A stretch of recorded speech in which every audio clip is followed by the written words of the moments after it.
Acte 8, verset 26.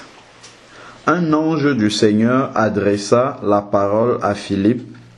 Lève-toi et va du côté du midi sur le chemin qui descend de Jérusalem à Gaza, celui qui est, désert. Il se leva et partit. Je nous épargne la lecture depuis le verset 1. Je vais juste expliquer le contexte. En fait, Philippe est parti évangéliser en Samarie. Et beaucoup de personnes se sont converties, y compris même un magicien. Verset 9 là. Un homme du nom de Simon qui trouvait déjà auparavant dans la ville, exerçait la magie, provoquait l'étonnement du peuple de la Samarie et se disait quelqu'un de grand. Voilà. Tous, depuis les plus petits jusqu'aux plus grands, s'attachaient à lui et disaient, celui-là est la puissance de Dieu. En plus, on pensait que Simon faisait ça par la puissance de Dieu. Vous voyez, certains hommes de Dieu ont dit, ils font par la puissance de Dieu, alors c'est la puissance du malin. Ça, c'est encore vrai aujourd'hui. Appelé la grande. Il s'attachait à lui parce qu'il avait assez longtemps étonné par des procédés magiques. Il les avait étonnés par des procédés magiques. Mais quand ils eurent cru à Philippe, qui leur annonçait la bonne nouvelle du royaume de Dieu et du nom de Jésus-Christ, hommes et femmes se firent baptiser. Bon, ceux qui disent qu'on baptise les enfants, c'était l'occasion de mettre les enfants ici, on ne voit pas ça. Bon, hommes et femmes se firent baptiser. Simon lui-même, donc même un magicien, Simon lui-même crut aussi, et après avoir été baptisé, il ne quittait plus Philippe et voyait avec étonnement les grands miracles et signes. Les grands signes et miracles qui se produisaient. Donc même un magicien s'est converti. Verset 14, quand les apôtres qui étaient à Jérusalem apprirent que les habitants de la Samarie avaient reçu la parole de Dieu, ils leur envoyaient Pierre et Jean. Ça c'est extraordinaire parce que, en fait, à l'issue de l'évangélisation de Philippe, il y a eu un grand réveil. La ville a reçu la parole de Dieu. Donc les apôtres Jean et Pierre ont même été dépêchés pour aller voir comment le Saint-Esprit était en train de travailler là-bas. Il y a déjà le verset 18 qui attire mon attention. Lorsque Simon vit que l'Esprit était donné par l'imposition des mains des apôtres. Simon, s'il vient d'être baptisé, c'est un magicien. Entre parenthèses, je vais juste préciser qu'on ne nous parle jamais que Simon a été délivré. Il n'est pas passé par la délivrance. Je ne sais pas si vous voyez ça. Un magicien, si c'est nous aujourd'hui, on va dire, toi tu as pratiqué les arts magiques pendant combien de temps? Tu es un magicien, on va te faire au moins 5 ans de délivrance. Il n'y a pas de délivrance ici. Simon a accepté le Seigneur, boum, baptême d'eau, direct. On ne pose pas de question, est-ce qu'il doit, non. Tu reconnais Jésus comme ton Seigneur et Sauveur, d'accord, tu es repenti de tes péchés, oui, plonge dans l'eau directement, il ne discute pas. Maintenant, ce sur quoi je voulais attirer notre attention, c'est le verset 18. Lorsque Simon vit que l'Esprit était donné par imposition des mains des apôtres, il leur apporta de l'argent. Voilà le nouveau baptisé, Simon, il est baptisé. Il voit qu'on impose les mains aux gens, ils reçoivent le Saint-Esprit, il parle en langue. Qu'est-ce qu'il fait? Il part prendre de l'argent et il ramène ça aux apôtres. Qu'est-ce qu'il dit? Il leur apporta de l'argent et dit, donnez-moi aussi ce pouvoir, que celui à qui j'impose les mains reçoive le Saint-Esprit. Donc, il était encore dans sa vie d'avant. Donc ça veut dire qu'il a, parce qu'il n'avait pas été délivré alors? Non, c'est parce qu'il n'était pas encore repenti. Tu vas voir ce qui va se passer après. Tu vas voir, c'est que c'est pas une question de délivrance, c'est une question de repentance en fait. Donc il dit ici, comment Pierre agit? Si c'est qu'il n'avait pas encore été délivré, qu'est-ce que Pierre aurait dit? Il aurait dit, bon, attends Simon, je vois qu'on t'a baptisé un peu trop rapidement, il faut d'abord que tu passes à la délivrance. Mais Pierre n'a pas agi comme ça. Verset 20. Mais Pierre lui dit, que ton argent aille à la perdition avec toi. Dans d'autres versions, c'est que ton argent périsse avec toi. Pourquoi il lui parle comme ça? La mienne, ça périsse avec toi. Voilà. Pourquoi Pierre lui parle comme ça et il ne lui parle pas de délivrance? Parce que pour Pierre, il est passé dans les eaux du baptême, ça veut dire c'est un chrétien. Pour le chrétien, on ne parle pas de délivrance, on parle de repentance. Donc, si il t'arrive quelque chose, ce n'est pas lié au fait que tu n'aies pas été délivré, parce qu'on a lu dans Colossiens 1 au verset 13 que le Seigneur nous a déjà délivrés et il nous a transportés dans le royaume du Fils de son amour. Donc, il dit que ton argent et toi périssent. Donc, pour lui, c'est le jugement de Dieu qui doit venir, parce que tu es un chrétien. Quand tu es un chrétien, tu connais la vérité. Quand tu connais la vérité, on ne te traite plus comme quelqu'un qui est ignorant. Bon, donc, qu'est-ce qui se passe maintenant? Et même ici aussi, on voit aussi que Pierre ne remet pas en question le baptême de Simon. Tu vois? Il aurait pu dire, oh Simon, finalement, oui, pourquoi on t'a baptisé? On s'est trompé, on n'aurait pas dû te baptiser, mais il ne dit pas ça. Il lui dit que ton argent périsse avec toi. Ça veut dire que, en fait, quand quelqu'un vient, il confesse Jésus. Nous, celui qui conduit quelqu'un dans les eaux du baptême, son devoir vis-à-vis de la parole de Dieu, c'est de poser les bonnes questions et de s'en tenir à ce que la personne dit.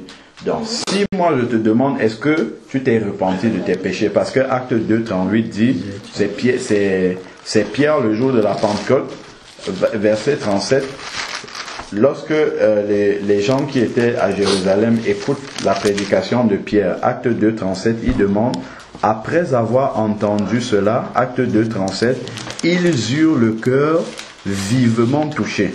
Donc leur cœur a été touché et il dit à Pierre et aux apôtres, frères, que ferons-nous? En parenthèse ici, qu'est-ce que nous devons faire pour être sauvés? Comment Pierre répond au verset 38? Pierre leur dit, repentez-vous et que chacun de vous soit baptisé. Dans la seule condition, il faut se repentir.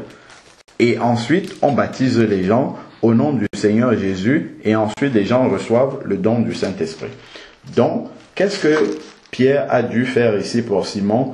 Simon, est-ce que tu t'es repenti? Oui, je me suis repenti de mes péchés. On s'en tient ensemble. On n'a pas besoin de venir fouiller dans ta vie pour voir est-ce que tu t'es vraiment repenti. Ça te regarde avec Dieu. Si tu viens dire à celui qui doit te conduire dans les eaux du baptême, je me suis repenti, alors que tu continues à pratiquer ça derrière, c'est à Dieu que tu as menti, pas à celui-là.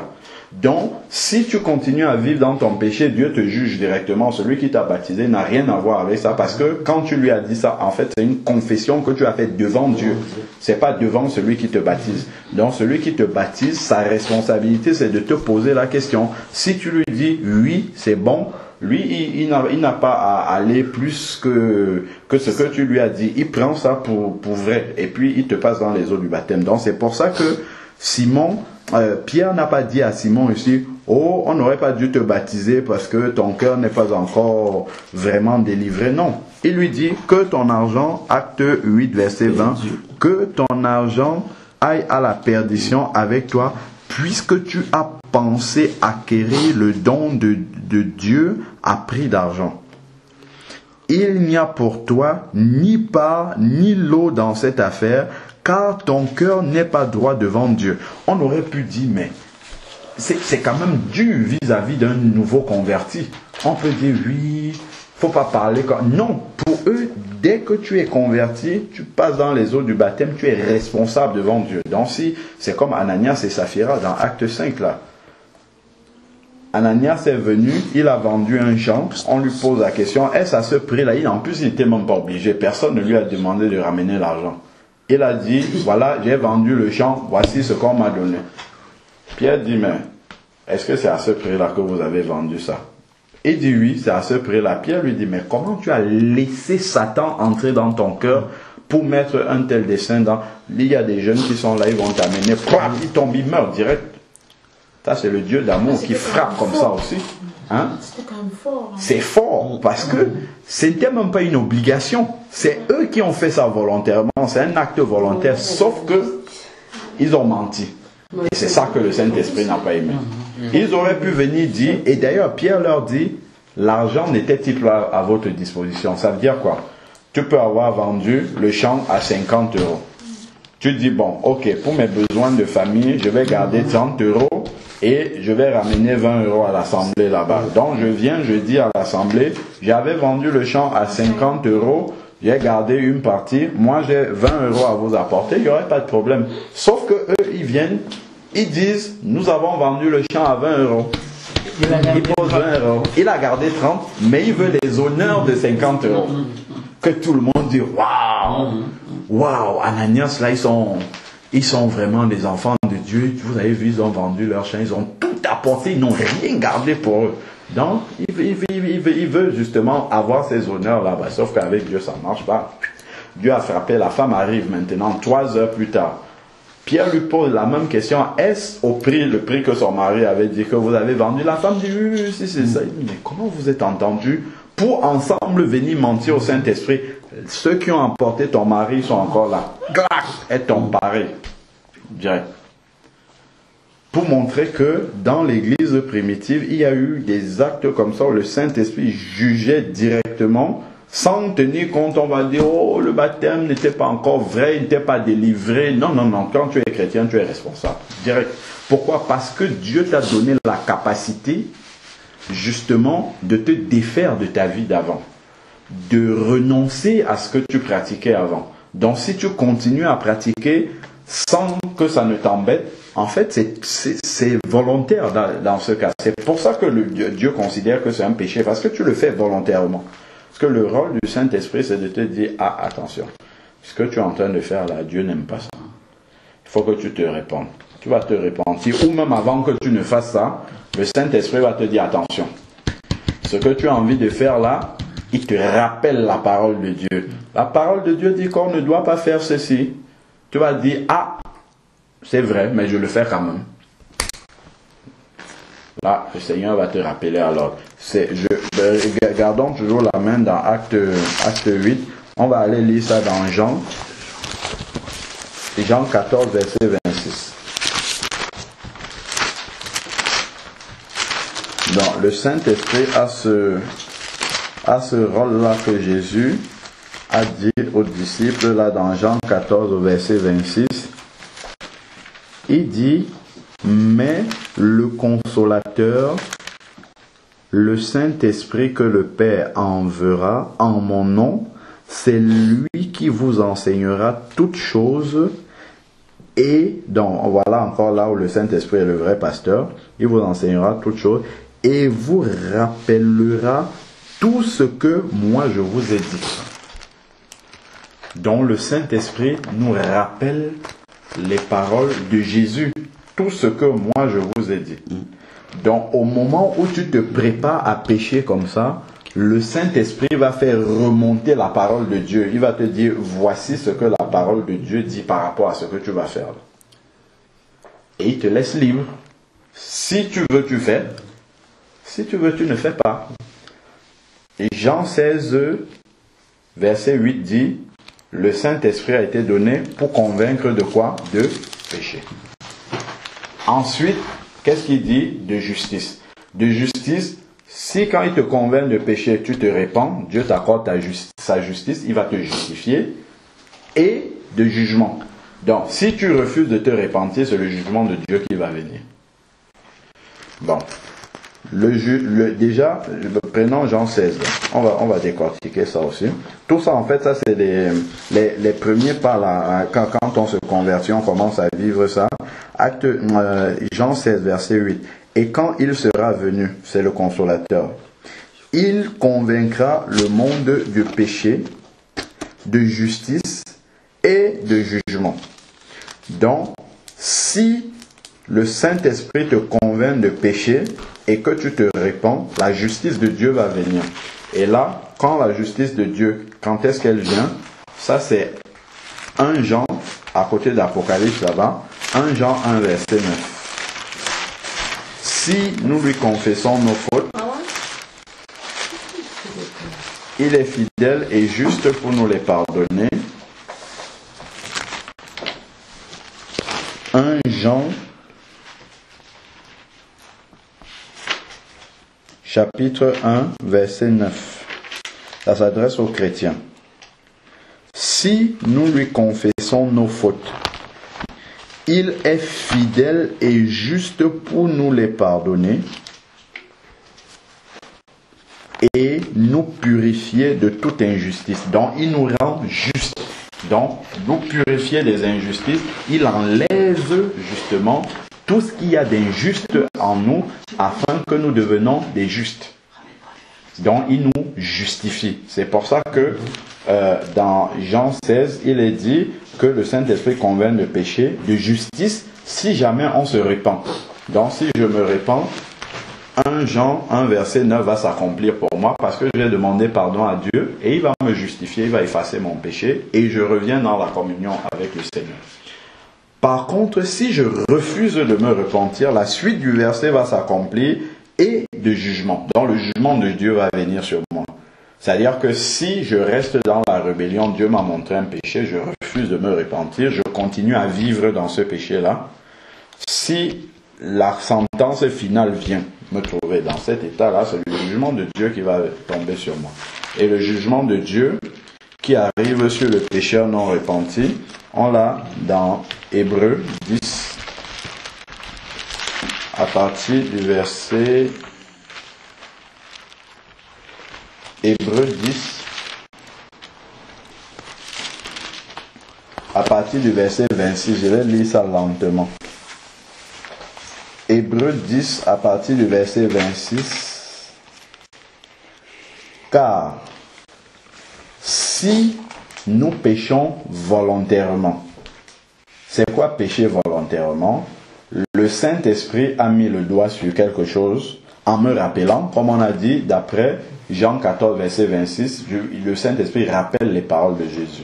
Donc le Saint-Esprit nous rappelle une parole et nous on dit, je vais quand même faire ce que j'ai envie de faire. Parce que c'est ça le péché. La racine du péché est donnée dans Ésaïe 6, au verset, Ésaïe 53, verset 6. Nous étions tous errants, chacun suivant sa propre voie. C'est ça la définition du péché. Parce que souvent on a tendance à dire le péché c'est mentir, voler, tout ça. Ça c'est la conséquence du péché. Mais la vraie définition du péché, c'est je fais ce que je veux et non ce que Dieu veut. Donc c'est la rébellion contre la parole de Dieu. Tu vois? Donc maintenant, pécher volontairement, c'est le Saint-Esprit a mis le doigt sur quelque chose. Il me dit, voici ce que la parole de Dieu dit. Je dis, moi je vais faire quand même ce que j'ai envie de faire. Donc là, je pêche volontairement. Le Saint-Esprit m'a montré. Mais je dis, non, Saint-Esprit, je ne veux pas. Moi je veux faire ce que j'ai envie de faire. Et je pêche volontairement. Nous sommes dans Hébreux 10, verset 26. Donc, la définition du péché, c'était dans Ésaïe 53, verset 6. Nous étions tous errants, chacun suivant sa propre voie.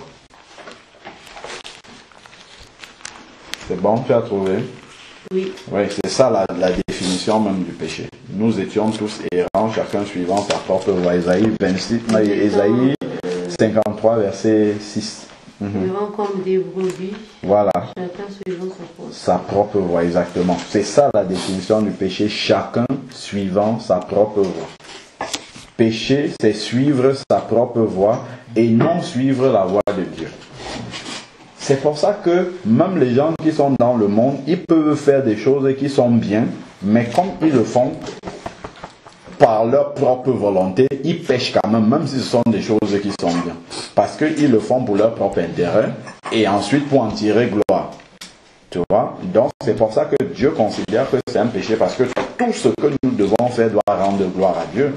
Et c'est d'ailleurs ça le premier commandement, le plus grand de tous les commandements, c'est tu aimeras le Seigneur ton Dieu de tout ton cœur, de toute ta force, de toute ta pensée. Donc même toute ta pensée, ça veut dire quoi?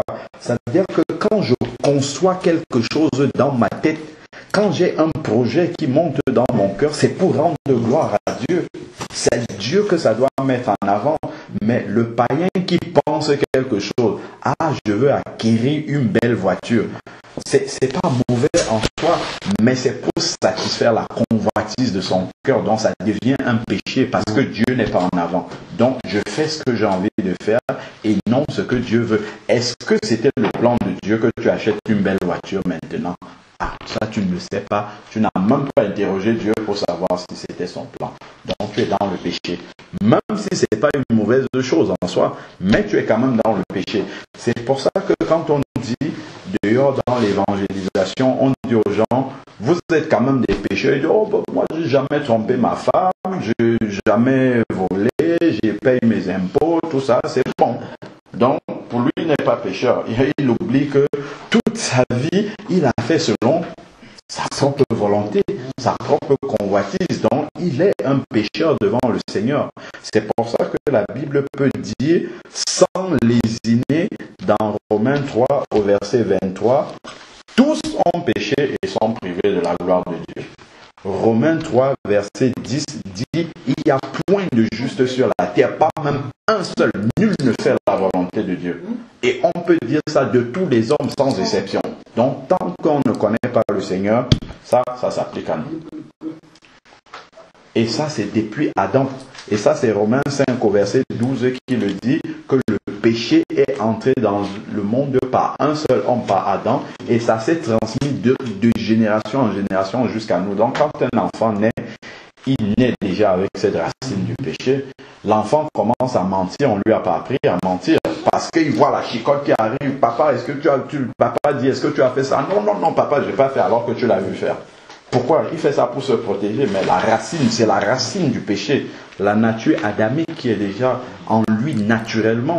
Et maintenant, quand il va grandir, donne sa vie en Christ, c'est là où le Seigneur brise tout ça et toutes choses deviennent nouvelles maintenant, selon l'inspiration du Saint-Esprit. Maintenant, il va marcher selon le Saint-Esprit et non sa propre chair.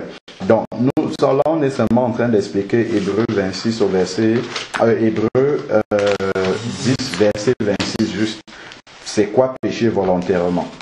Et là, lui-même était en train d'expliquer Jean 16, verset 8, deuxième partie, qui dit, le Saint-Esprit nous convainc de pécher, après il y a la justice. Si nous lui confessons nos fautes, il est fidèle et juste pour nous les pardonner. Si nous ne confessons pas les fautes, il y a le jugement de Dieu qui vient sur nous lorsque nous péchons volontairement. Donc, après avoir reçu la connaissance de la vérité.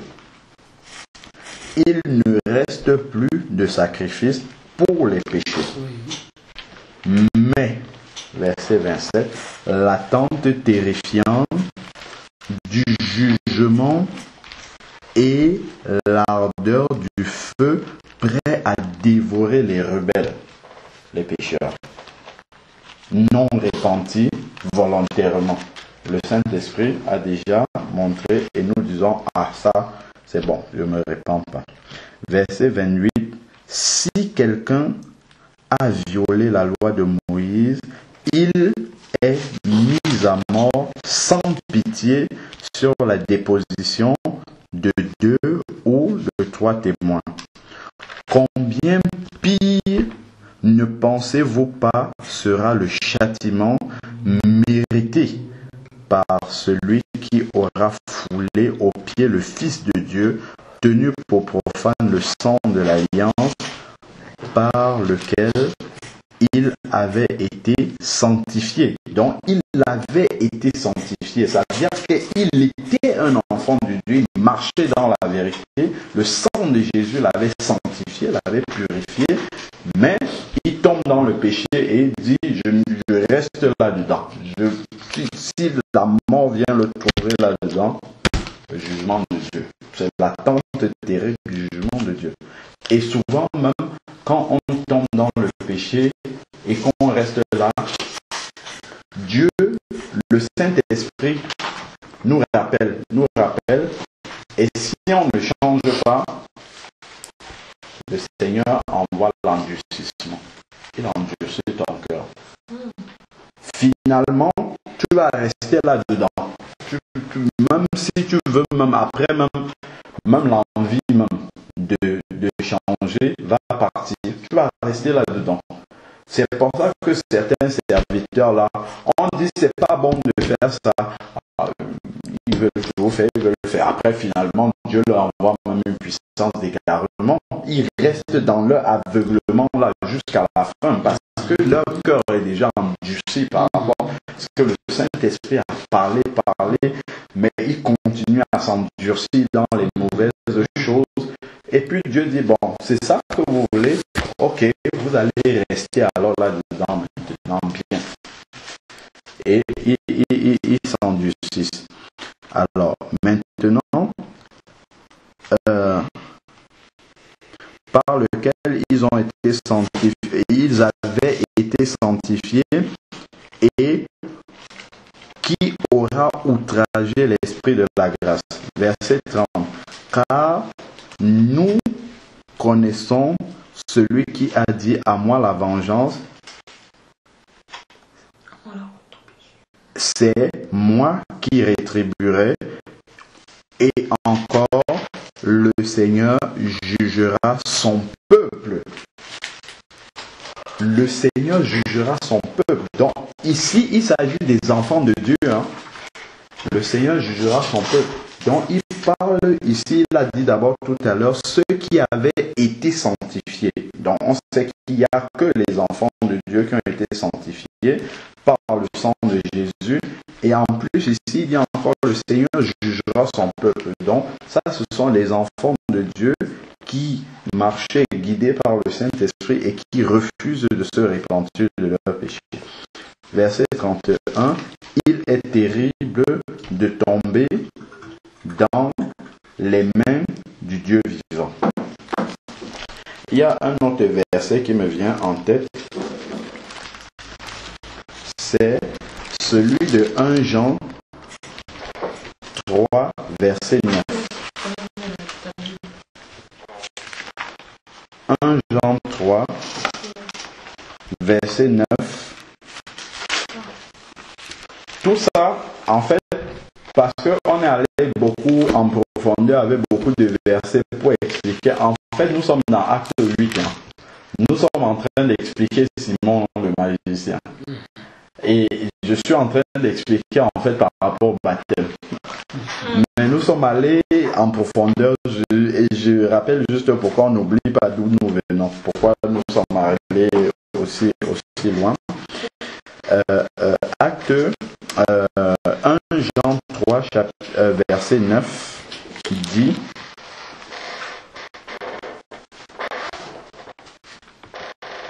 Jean chapitre 3 verset 9 dit: quiconque est né de Dieu ne pratique pas le péché, parce que la semence de Dieu demeure en lui et il ne peut pécher. En fait, c'est il ne peut pratiquer le péché puisqu'il est né de Dieu.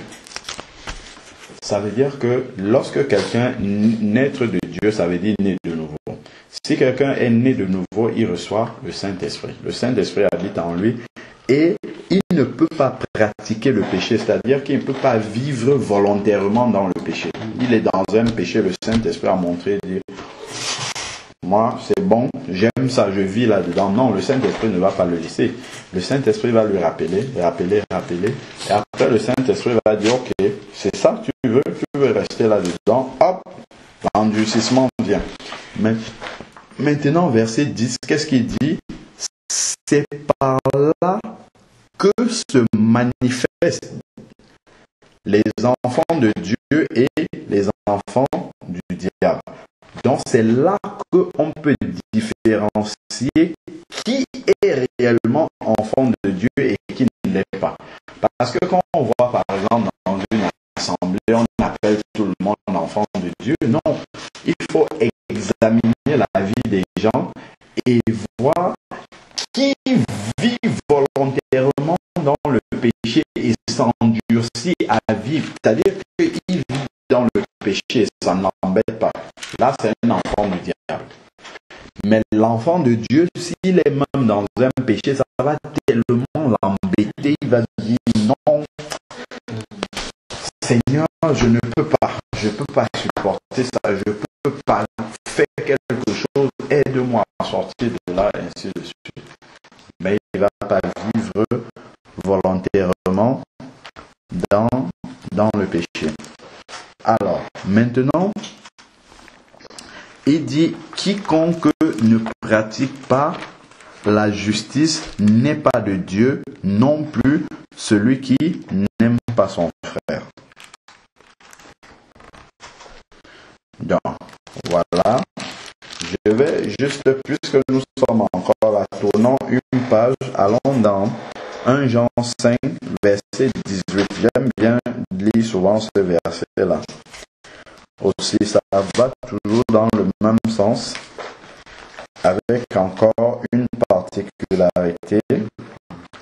C'est qu'il dit, nous savons que quiconque est né de Dieu ne pratique pas le péché. Mais celui qui est engendré de Dieu se garde lui-même et le malin ne le touche pas. Amen. Donc, celui qui vit dans la sanctification, le malin ne peut même pas le toucher. Donc, il doit avoir cette certitude-là, que là, je vis dans la crainte de Dieu. Le malin ne peut absolument rien faire sur ma vie, rien du tout. Donc, s'il voit les choses commencer à aller à gauche, à droite, qu'il dise au malin, si c'est toi qui es en train de faire ça, tu ne peux rien faire. Si c'est Dieu qui est en train de m'éprouver, Seigneur, donne-moi la force pour avancer. C'est tout. Mais le malin ne peut pas le toucher. Bon, revenons d'où nous venons. Au début, nous étions dans Acte 8.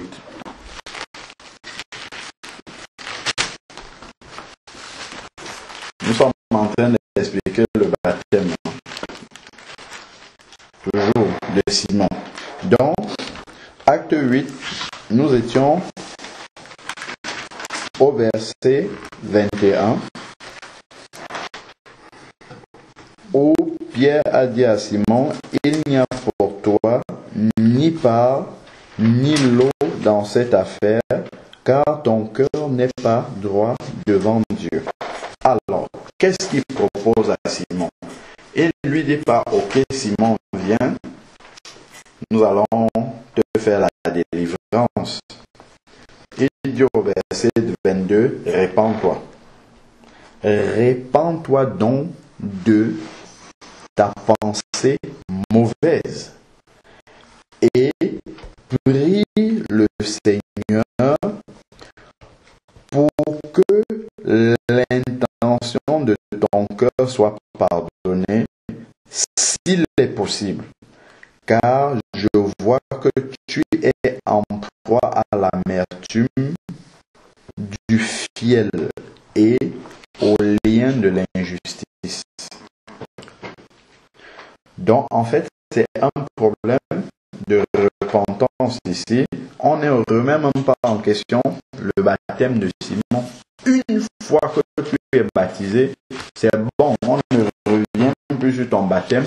Tu es chrétien une bonne fois pour toutes. Donc, tu as reçu le Saint-Esprit, tu es capable de recevoir les enseignements. Si tu chutes maintenant, c'est parce que tu veux te révéler. C'est pas parce qu'on a fait une erreur de te baptiser. Non. Toi, donc c'est ça. Donc, une fois qu'on est baptisé, on reçoit le Saint-Esprit et le Saint-Esprit va nous aider à marcher convenablement suivant les commandements de Dieu. Et ça aussi, ça doit nous amener, non pas à nous encourager, mais à nous dire quand même que lorsque je deviens un enfant de Dieu, je dois faire confiance au Saint-Esprit qui va me garder et je ne dois pas avoir peur de chuter. Parce que si on a tellement peur de chuter et c'est pour ça qu'on ne se baptise pas, en fait on ne fait pas confiance au Seigneur. Il faut se dire, bon, ok Seigneur, je me décide à marcher avec toi et je compte sur le Saint-Esprit pour me garder. Même si je chute comme Simon a chuté ici, on voit que les apôtres lui ont donné quand même le chemin de la repentance. Donc la repentance existe quand même. Dieu n'est pas un père fouettard qui va dire ok, maintenant comme tu es baptisé, je t'attends au tournant. Si tu tombes, tu vas voir ce qui va t'arriver. Non, non, non. Quand tu te baptises, tu es un enfant en Christ. Comme nous avons des enfants là. L'enfant va commencer à ramper au sol. Quand il va se lever pour marcher, il va tomber d'abord. Il va tomber, après il va trouver l'équilibre. Il va mettre un pas, il tombe, après un pas, deux, ainsi de suite. Et Dieu fait toute cette école-là avec nous.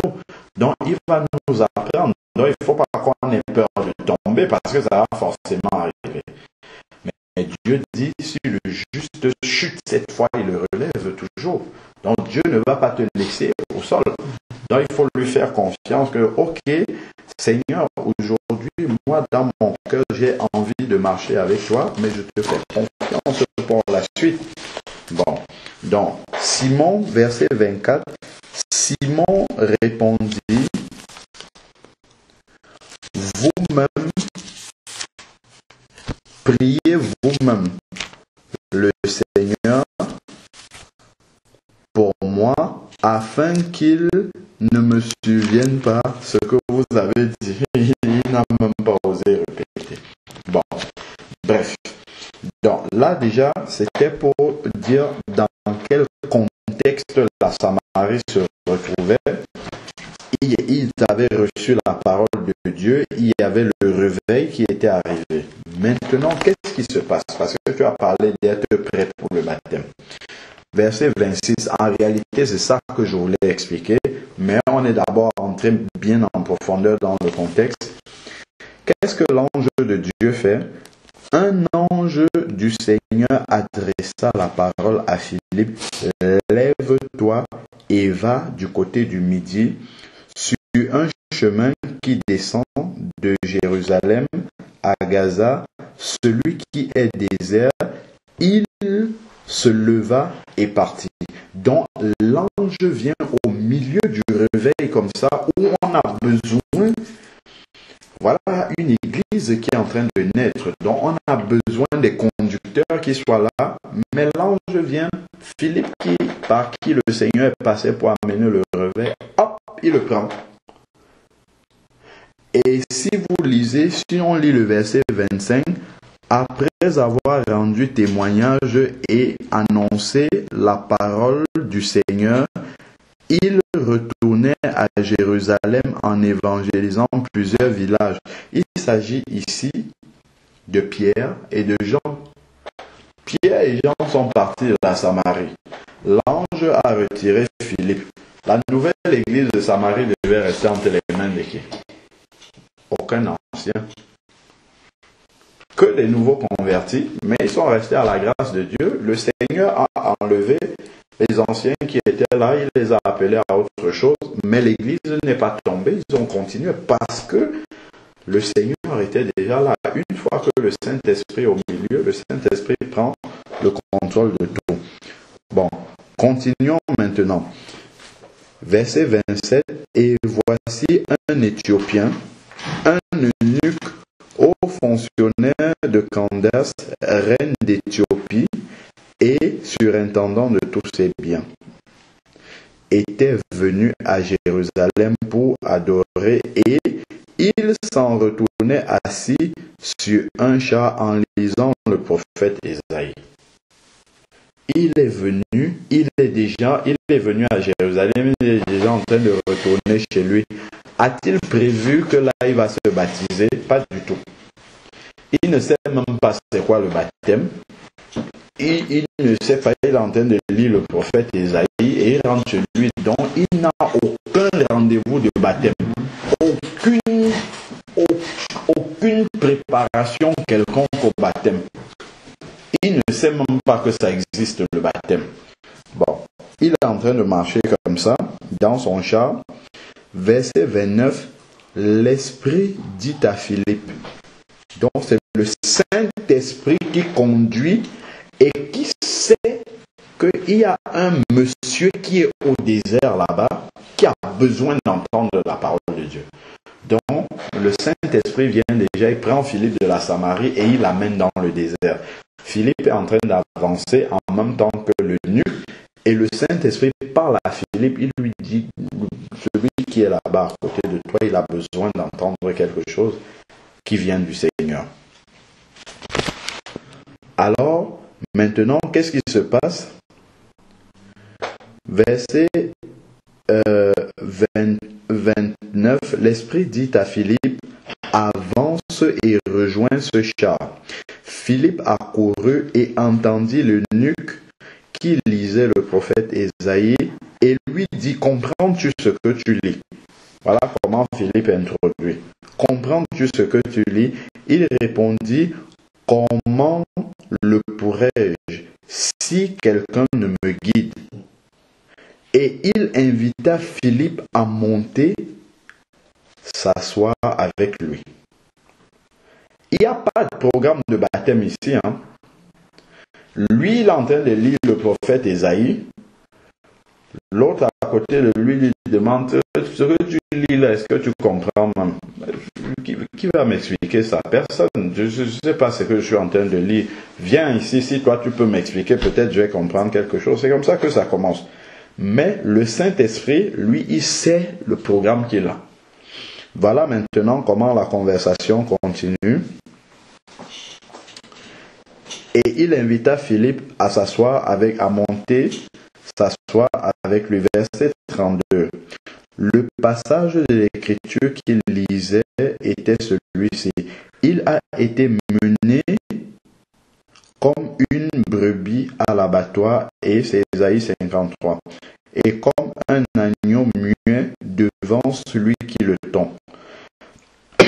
Il n'ouvre pas la bouche. Dans son humiliation, son droit a été supprimé. Et sa génération qui la rencontra. Car sa vie est supprimée de la terre.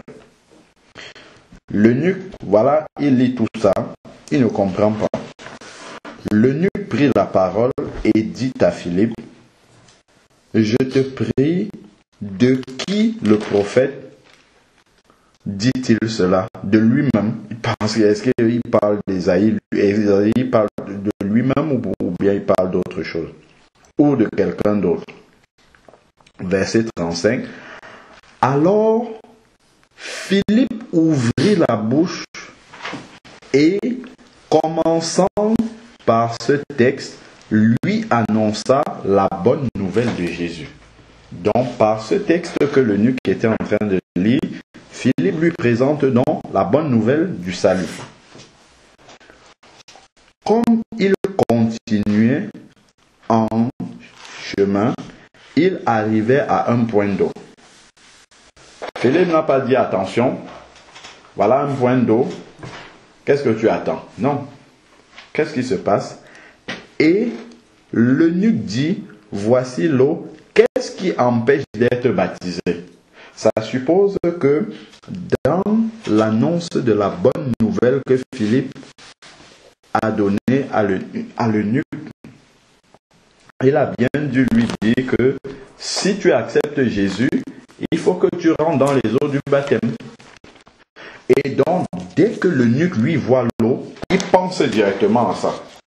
Et c'est lui qui dit maintenant à Philippe, voici de l'eau, qu'est-ce qui empêche d'être baptisé?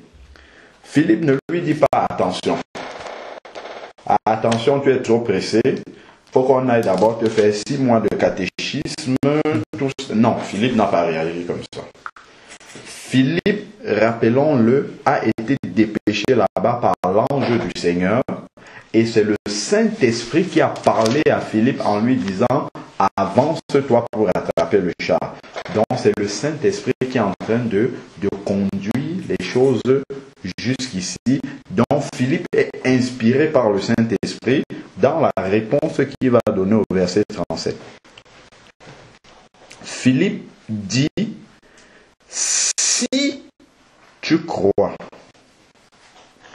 de tout ton cœur, cela est possible.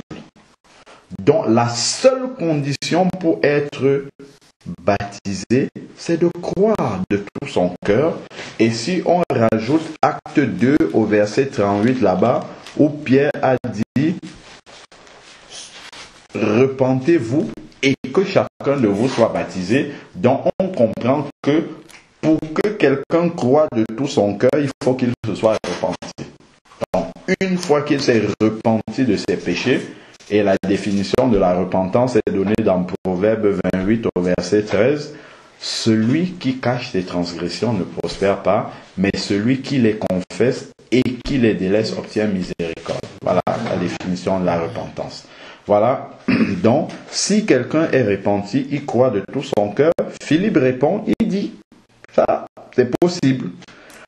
Et qu'est-ce que l'eunuque fait maintenant?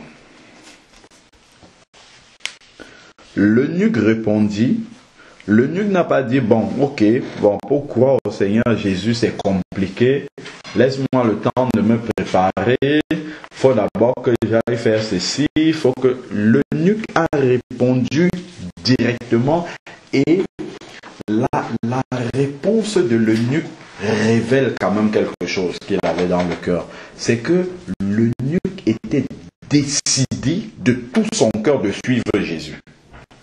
Sans commencer à réfléchir que maintenant je vais me baptiser, ça va faire si, je vais devoir renoncer à ça, est-ce que je suis prêt? Il ne s'est pas posé de questions. Philippe lui a seulement dit, est-ce que tu crois de tout ton cœur? Tac, il a répondu par rapport à sa foi. Et sa foi était un acte de consécration. Donc il se dit, maintenant, oui, je crois de tout mon cœur. Ça veut dire, Seigneur, je m'engage de tout cœur à marcher avec toi. Et je te fais confiance que c'est toi qui vas me tenir la main pour avancer avec moi. Et c'est extraordinaire à la suite. On va voir quelque chose là. L'eunuque répondit, je crois que Jésus est le Fils de Dieu. Il ordonna d'arrêter le char. Vous voyez? La seule question que Philippe lui a posée pour le baptiser, il lui a dit, si tu crois de tout ton cœur, cela est possible. Et l'eunuque a répondu, je crois que Jésus est le Fils de Dieu. Donc si demain dans le baptême, on vous pose la question, est-ce que tu crois de tout ton cœur? Et que tu réponds, je crois, ou bien qu'on te demande, est-ce que tu crois que Jésus est le Fils de Dieu? Tu dis, oui, ça suffit, on te plonge dans l'eau au nom de Jésus, c'est fini. C'est ça le baptême. Terminé. C'est pas quelque chose de mystique, on va mystifier là, comme on fait 6 mois de baptême, on commence. Non, non, c'est quelque chose de vraiment simple. C'est un engagement de bonne conscience, comme Pierre va le dire là-bas dans ses épîtres. Alors, une fois qu'ils se sont arrêtés, qu'est-ce qui s'est passé? Verset 38, il ordonna d'arrêter le char. Tous les deux descendit dans l'eau, Philippe ainsi que l'eunuque, et il le baptisa immédiatement. Il n'a pas commencé à lui expliquer que voici les conditions du baptême. Non, non, non, il l'a baptisé directement sur 2 questions. Il lui a expliqué Ésaïe 53. Il lui a dit, voilà, Jésus est venu, il est allé à la croix pour tes péchés, voilà, ainsi de suite. Voilà la bonne nouvelle. Après, si tu acceptes ça, tu dois te baptiser. L'eunuque voit l'eau, il dit, ah ben voilà l'eau, qu'est-ce qui empêche? Est-ce que tu crois de tout ton cœur ce que tu viens de dire là? Oui, je crois de tout mon cœur. Allez, hop, on descend tous les deux dans l'eau, il le plonge au nom de Jésus et c'est bon. Qu'est-ce qui suit maintenant? Verset 39. Quand ils furent remontés hors de l'eau, l'Esprit du Seigneur enleva Philippe et l'eunuque ne le vit plus alors que, joyeux, il poursuivait son chemin. Ça, c'est extraordinaire. L'eunuque qui n'avait pas le programme d'être baptisé, il est baptisé maintenant. Celui qui lui a annoncé la bonne nouvelle et qui l'a conduit dans les eaux du baptême a disparu. Lui-même, il devait commencer à se poser les questions. Maintenant que je suis baptisé, qui va m'enseigner? Il n'est plus là, il est parti, il ne m'a même pas donné les consignes. Comment ça va se passer pour la suite? Non, l'eunuque n'est pas intéressé par ça. Il chante, il est content. Voilà, et tout joyeux, il continue son chemin. Il rentre en Éthiopie. Nous savons que l'Éthiopie est l'un des pays africains les premiers à avoir reçu l'évangile. Hein. C'est par l'Éthiopie là-bas que l'évangile est bien entré, a commencé à pénétrer l'Afrique et on a l'évangile jusqu'à aujourd'hui. Donc l'eunuque est parti joyeux, faisant confiance à qui? Il n'y a plus Philippe là-bas en Éthiopie. Faisant confiance au Seigneur, de la même façon que l'église qui est née là-bas en Samarie, Jean et Pierre qui sont arrivés là, ils ont fait le travail du Seigneur, ils ont imposé les mains, les gens ont reçu le baptême dans le Saint-Esprit, ils sont retournés à Jérusalem, verset 25, acte 8, verset 25. De la même manière, une fois que Philippe a conduit l'eunuque dans les eaux du baptême, hop, l'Esprit de Dieu a enlevé Philippe, terminé. L'eunuque ne l'a plus vu. Qui va enseigner l'eunuque? C'est Dieu lui-même. Qui va conduire l'eunuque dans sa nouvelle vie? C'est Dieu lui-même. Qui va donner les consignes même aux nouveaux baptisés? C'est Dieu lui-même. Tout, donc tout repose sur le Seigneur et la confiance. Le Saint-Esprit a seulement vérifié dans la question que Philippe a posée à l'eunuque. Est-ce que tu crois de tout ton cœur? L'eunuque a répondu, je crois que Jésus est le Fils de Dieu. Terminé. Pour le Saint-Esprit, c'est largement suffisant pour enseigner quelqu'un comme ça. C'est la seule condition. Il n'a pas dit, oh, maintenant l'eunuque va arriver en Afrique. En Éthiopie, il va avoir des conditions difficiles. Il faut expliquer à la reine que maintenant je suis chrétien. Non, non, non, non, non. Est-ce que oui, je crois que Jésus est le Fils? C'est bon, c'est terminé, c'est suffisant pour entrer dans les eaux du baptême. Verset 40. Quant à Philippe, il se trouva dans Azote, puis il évangélisait toutes les villes. On voit ici Philippe continue le travail du Seigneur, il évangélise les villes. On ne voit pas Philippe songeur en train de se dire, ah, je viens d'évangéliser quelqu'un, je viens de le conduire dans les eaux du baptême, maintenant je ne le vois plus, qu'est-ce qu'il va devenir, comment ça va se passer, il faut que je lui envoie une Bible, il faut que je lui écrive pour lui expliquer les choses. Non, Philippe continue le travail du Seigneur. Pourquoi? Parce qu'il sait que le Seigneur s'en occupe. C'est l'Esprit qui avait parlé dans son cœur en lui disant, approche-toi de ce char-là. Donc il fait confiance aussi à la suite pour le Saint-Esprit, parce qu'il sait que c'est le Saint-Esprit qui l'avait amené là, et c'est le Saint-Esprit qui va continuer l'œuvre qu'il a commencée. Donc lui, il n'a été qu'un maillon dans la chaîne du plan de Dieu dans la vie de l'eunuque. Donc c'est pas le plan de Dieu dans la vie de l'eunuque ne dépend pas de Philippe, et Philippe avait compris cela, qu'il n'était qu'un élément du maillon de la chaîne, et que de toute manière Dieu ne peut pas tomber en panne sèche dans son plan. Donc son plan va continuer à s'accomplir dans la vie de l'eunuque. C'est pour ça qu'il ne s'en inquiète pas et il continue à évangéliser toutes les villes par lesquelles il passait jusqu'à Césarée. Et ça, c'est pas le seul cas où on voit quelqu'un qui est baptisé comme ça alors qu'il n'avait rien préparé comme baptême. On peut, il ne s'était pas préparé au baptême. Acte 19. On a aussi un autre cas aussi là, pareil. Acte 19, verset 1.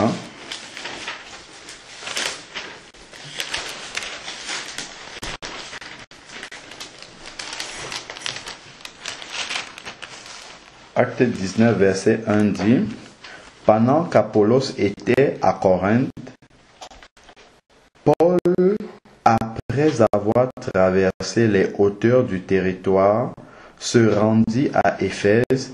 Il rencontra quelques disciples. » Dans les disciples, c'est des personnes qui devaient suivre déjà le Seigneur. Et il leur dit, « Avez-vous reçu le Saint-Esprit quand vous avez cru ?» Ils lui répondirent, « Nous n'avons même pas entendu dire qu'il y ait un Saint-Esprit. Il dit, quel baptême avez-vous donc reçu?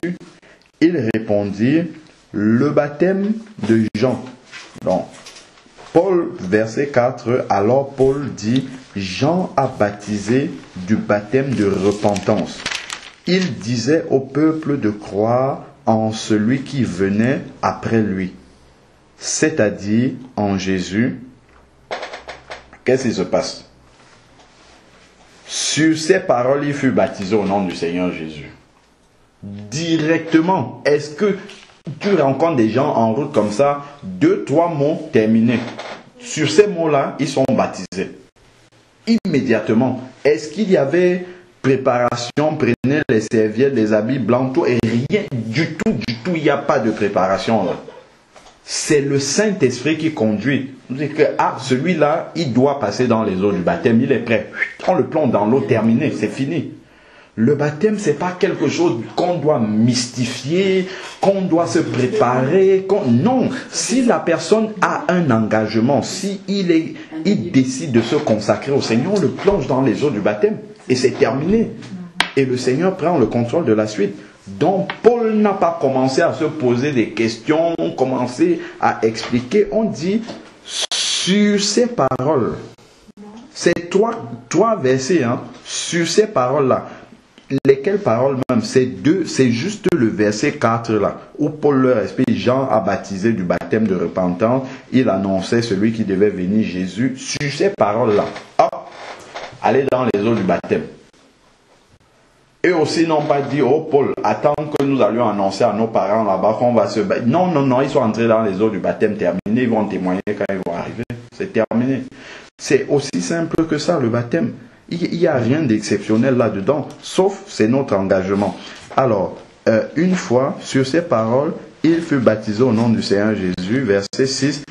Paul leur imposa les mains et le Saint-Esprit vint sur eux et il se mit à parler en langue et à prophétiser. Tous ces hommes étaient au nombre de 12. Est-ce que tu imagines ça? Un apôtre en train de marcher à pied, il rencontre 12 hommes, 12, c'est pas une personne, 12 personnes comme ça dans la rue. Il demande, est-ce que vous là, vous êtes des disciples là, est-ce que vous avez reçu le Saint-Esprit? À 12 personnes, il lui dit, on n'a même pas entendu parler qu'il y ait un Saint-Esprit. Ah oui, mais quel baptême? Le baptême de Jean. Ah d'accord, ok, Jean c'était la repentance, il annonçait Jésus, Jésus est venu. Sur ces paroles, 12 personnes au nom de Jésus soyez baptisées, sort. Au nom de Jésus, 12, les 12 ont été baptisés directement, il les prend, voilà, recevez le Saint-Esprit, recevez, boum, il commence à parler en langue terminée, il continue à marcher. C'était aussi simple que ça. Tu vois, il n'y a pas... il n'y a pas une préparation exceptionnelle, il y a juste une confession de foi, un engagement sincère de la part des personnes. Je vais finir le verset 10 qu'on a commencé à lire là chez Corneille. Je vais lire maintenant Acte 10, verset 44. Acte 10, verset 44. On a cité tout à l'heure Acte 10, mais on parlait simplement de la vision que Pierre a eue, où le Seigneur lui a montré des quadrupèdes et des reptiles en lui disant de tuer et de manger, parce qu'il avait déclaré ces animaux purs. Verset 44, ce qui s'est passé, je lis juste la suite pour nous épargner la lecture des versets d'avant.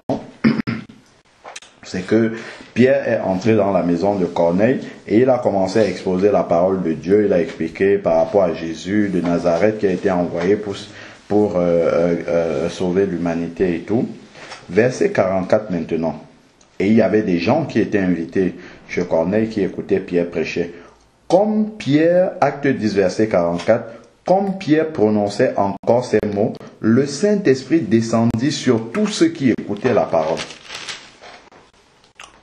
Tous les croyants circoncis qui étaient venus avec Pierre furent étonnés de ce que le don du Saint-Esprit aussi était répandu sur les païens. Car ils les entendaient parler en langue et exalter Dieu. Donc, C'est bien un cas où on peut recevoir le baptême dans le Saint-Esprit, parler en langue avant d'être baptisé. Verset 47 maintenant. Alors Pierre reprit la parole. Quand Pierre a vu ce qui s'était passé, le Saint-Esprit conduit Pierre maintenant qui dit: peut-on refuser l'eau du baptême à ceux qui ont reçu le Saint-Esprit aussi bien que nous? Il aurait pu dire: oui, bon, maintenant vous voir parler en langue, attendez d'abord, je vais encore bien vous expliquer, il faut ça, il faut... Non, tout de suite il comprend, il parle en langue, d'accord, ok, qu'est-ce qu'il faut faire? Il faut les baptiser. Verset 48, il ordonna de les baptiser au nom de Jésus-Christ et lui demandait alors de rester quelques jours. C'est tout, directement. Est-ce que les gens qui sont venus chez Corneille ce jour-là étaient venus pour se baptiser? Pas du tout.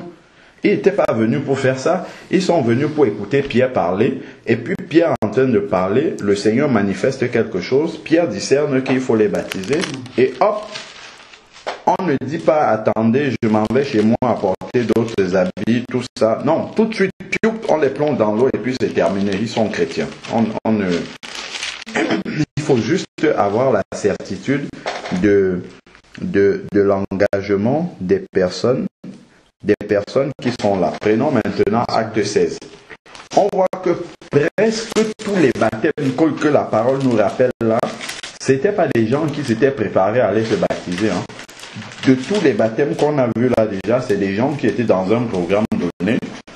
Le Saint-Esprit surgit dans leur programme et il dit: non, c'est mon programme qui va s'accomplir pour vous, vous devez vous baptiser. Prenons maintenant acte 16. Acte 16, on va prendre à partir du verset 20, même 19. Bon, on peut prendre même à partir du verset 16 pour bien comprendre.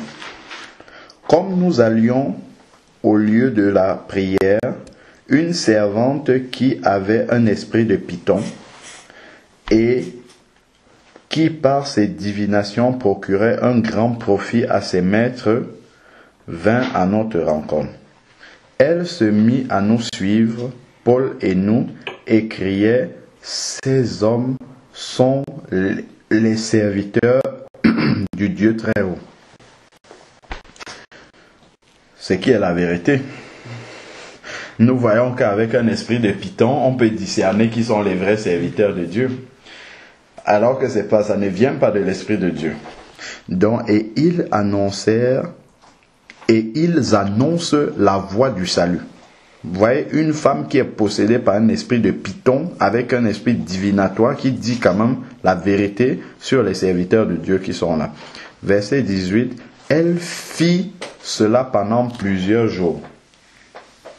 Donc, Paul a vu cette femme manifester cet esprit-là de Python, mais il ne sait pas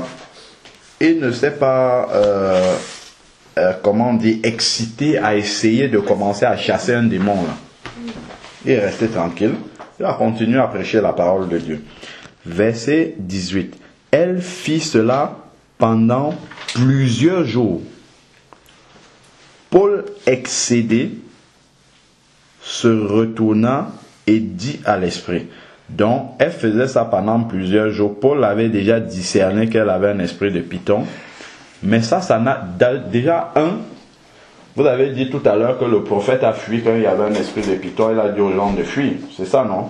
Paul ici n'a pas du tout dit à cette femme-là de partir avec son esprit de Python. Il a continué à prêcher la parole de Dieu, sachant que la puissance de Dieu l'accompagnait et que l'esprit de Python là ne pouvait pas empêcher qu'il prêche la parole de Dieu. Il a continué à prêcher la parole de Dieu sans avoir peur de cette femme-là, sans rien lui dire. Maintenant, quand Paul constate que cette femme qui est là, elle souffre beaucoup. Et la Bible dit maintenant, Paul excédé se retourna et dit à l'esprit. Paul n'a pas parlé à la femme, mais il a parlé à l'esprit dont elle était possédée. Il dit à l'esprit: je t'ordonne au nom de Jésus de sortir d'elle. Il sortit, pas dans 5 jours, à l'heure même. Directement, l'esprit est sorti. Plusieurs enseignements. Paul savait que cet esprit-là ne peut pas empêcher qu'il prêche la parole. Donc, il a prêché sans problème. Paul savait qu'à l'instant même où je vais lui dire de partir, il va partir. Donc, c'est même pas la peine de m'occuper. Si tu vois quelqu'un qui est faible là-bas, que tu peux taper en 1 minute comme ça, la personne part, tu ne vas pas passer tout le temps, envoyer le feu, à faire, c'est une perte de temps, gaspillage d'énergie. Tu sais qu'il suffit d'une parole, sort au nom de Jésus, la personne va obéir. Donc Paul a attendu le moment propice, il a vu que cette femme-là souffrait beaucoup, il a dit bon, maintenant sois libéré de cet esprit mauvais là au nom de Jésus. Maintenant, verset 19. Les maîtres de la servante qui voyaient disparaître l'espoir de leur profit, saisit Paul et Silas et les traînaient sur la place publique vers les magistrats.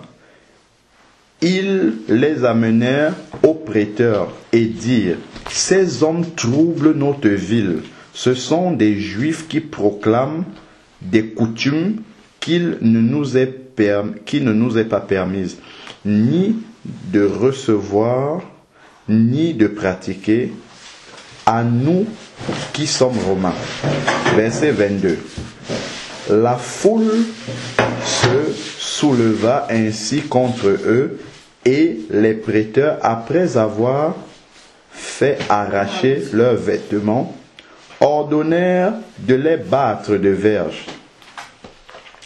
Après les avoir roués de coups, ils les jetèrent en prison en recommandant au geôlier,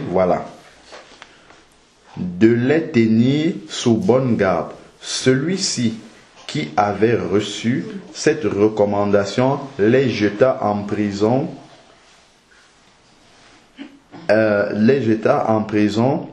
intérieure et mit des ceps à leurs pieds. Ils sont en prison et ils ont des fers, ils sont bloqués. Vers le milieu de la nuit, Paul et Silas priaient et chantaient les louanges du Seigneur, donc en prison étant enchaînés en plus. Les louanges de Dieu, et les prisonniers les écoutaient. Tout à coup, il se produit un grand tremblement de terre au point que les fondements de la prison furent ébranlés. Au même instant, toutes les portes s'ouvrirent et les chaînes de tous les prisonniers se détachèrent. Le geôlier se réveilla et lorsqu'il vit les portes de la prison ouvertes, il tira son épée. Il allait se tuer pensant que les prisonniers s'étaient enfuis. Mais Paul cria d'une voix forte: ne te fais aucun mal. Nous sommes tous ici. Alors le geôlier demanda de la lumière, entra précipitamment et tomba tout tremblant devant Paul et Silas. Il les mena dehors et dit: Seigneur, que faut-il que je fasse pour être sauvé? Voilà déjà la démarche. Que faut-il que je fasse pour être sauvé? Verset 31, il répondit: crois au Seigneur Jésus et tu seras sauvé, toi et ta famille. Amen. Crois au Seigneur Jésus et tu seras sauvé, toi et ta famille. C'est aussi simple que ça. Crois au Seigneur Jésus et tu seras sauvé, toi et ta famille. Verset 32. Et ils lui annoncèrent la parole du Seigneur ainsi qu'à tous ceux qui étaient dans sa maison. Il les prit avec lui à 7 heures même de la nuit. Est-ce que tu vois ça? Il les prit à 7 heures même de la nuit. Donc je suis en train de parler comme ça avec nous ici. Est-ce que tu crois? Oui, je crois. S'il y a une baignoire là, on te baptise directement. C'est ça qu'il faisait à 7 heures même de la nuit. Il n'attend même pas que le jour se lève. On va faire une belle fête le geôlier, on va inviter toute l'armée romaine pour assister. Non, pas du tout. Est-ce que tu crois? Oui. À 7 heures même de la nuit, c'est ce qu'il dit ici. Alors, Donc, verset 32, il leur annonçait la parole de Dieu ainsi qu'à tous ceux de sa maison. Verset 33, il les prit avec lui à 7 heures même de la nuit, lava leurs plaies et aussitôt. Ça c'est important, le aussitôt là. C'est-à-dire que quand quelqu'un croit, on ne doit même pas attendre 1 minute pour le baptiser. Dès qu'il dit je crois, ah bon, on te trempe dans l'eau directement. Pourquoi on doit te tremper dans l'eau? Parce que le malin ne lit pas à l'intérieur du cœur de quelqu'un. Seul Dieu sonde les cœurs et les reins. Donc Dieu lui lit dans nos pensées, lit ce que nous avons à l'intérieur. Donc Dieu sait que toi tu es né de nouveau parce que tu as accepté Jésus et la nouvelle naissance elle est intérieure. Mais le malin ne le sait pas. Mais lorsque on te trempe dans les eaux du baptême, il réalise que celui-ci n'est plus mon enfant, c'est fini, il a changé de camp maintenant. Et il faut qu'il réalise ça le plus rapidement possible. Donc on n'attend même pas le jour, on te trempe là directement. Dès que tu crois, on te trempe dans l'eau. On n'attend même pas 1 minute pour faire les cours de catéchisme, tout, parce que c'est une perte de temps. Tout ça, c'est le temps où l'ennemi peut encore agir dans ta vie. Non, immédiatement, tu crois, paf, dans l'eau direct. Tu deviens un enfant de Dieu, tu commences à exercer ton autorité. Sur le malin, il n'a plus rien à faire. C'est pour ça que les apôtres, ils ne perdaient pas ce temps-là. Parce qu'ils étaient dirigés par le Saint-Esprit, ils étaient conduits par le Saint-Esprit. Ils ne perdaient pas le temps à attendre toutes les cérémonies que nous on fait maintenant. Aussitôt, il fut baptisé, lui et tous les siens. Donc, baptisé la nuit, c'est pas une seule personne, c'est lui avec toute sa famille. On ne sait pas combien de personnes étaient là. La nuit. Il fut baptisé la nuit. Était-il préparé? Lui-même déjà non. Les gens de sa famille encore moins. Je reste là à la maison la nuit, ou bien ta femme reste là la nuit. Toi, tu es un garde prisonnier, tu es au travail là-bas, et tu débarques ici là à 2 heures du matin avec des gens. Paul et Silas, ils sont enroués de coups. Tu dis à ta femme, lève-toi, ces gens-ci sont blessés, on va les soigner. Elle les soigne et tout ça. Et eux, pendant qu'on les soigne, commencent à parler de Jésus. Est-ce que vous croyez? Oui, on croit. Ah, toi aussi, David, il est là, il est de passage. Oui, je crois. Ah, d'accord, comme ça. Hein.